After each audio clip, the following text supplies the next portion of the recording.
এ পর্যায়ে নিত্যপণ্যের বাজার দর জানাবো আপনাদের। জামালপুর থেকে যোগ দিচ্ছেন সহকর্মী আনোয়ার হোসেন মিন্টু। মিন্টু, বাজারে নিত্যপণ্যের সরবরাহ কেমন আর দামই বা কেমন দেখছেন? হ্যাঁ মামুন, আমি এখন আছি জামালপুর ব্রিজ বাজারে। সকাল থেকেই কিন্তু আমি এই বাজার ঘুরে দেখেছি। মূলত এই বাজারটি একটি পাইকারি বাজার। এই বাজার থেকেই কিন্তু কাকডাকা বুট থেকেই যারা খুচরা বিক্রি করেন তারা কিন্তু এই ভ্যানে বা অন্যান্য কিছু পরিবহনে করে বাজার সামগ্রী, নিত্য প্রয়োজনীয় সামগ্রী নিয়ে তারা কিন্তু বিভিন্ন ছোট বাজারে বা তারা ওই যে বিভিন্ন পাড়া মহল্লায় বিক্রি করে থাকেন।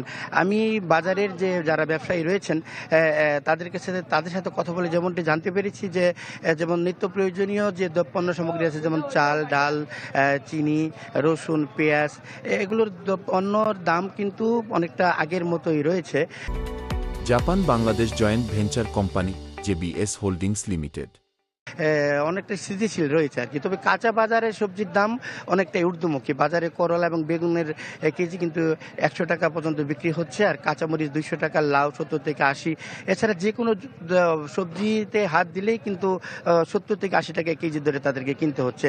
মামুন, এদিকে কিন্তু বাজারে যে মাছ মাংসের বাজারও কিন্তু খুবই চড়া আর কি। বাজারে যে গরুর মাংস বিক্রি হচ্ছে কম করে হলো 750 টাকা কেজি ধরে, আর অধিকাংশ বাজারেই কিন্তু খাসির মাংসের নামে যা বিক্রি হচ্ছে সেটা কিন্তু ভেড়া এবং ছাগলের মাংস। তবুও কিন্তু সেই মাংস 1000 থেকে 1200 টাকা কেজি ধরে বিক্রি হচ্ছে। আর ব্রয়লার মুরগি বিক্রি হচ্ছে 180 টাকা, আর পাকিস্তানি সোনালি বিক্রি হচ্ছে 300 থেকে 320 টাকা কেজি ধরে।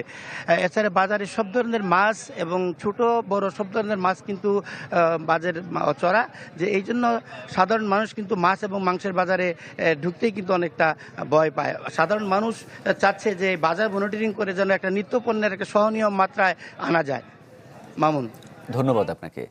জামালপুর থেকে নিত্যপণ্যের বাজার পরিস্থিতি জানাচ্ছিলেন সহকর্মী আনোয়ার হোসেন মিন্টু।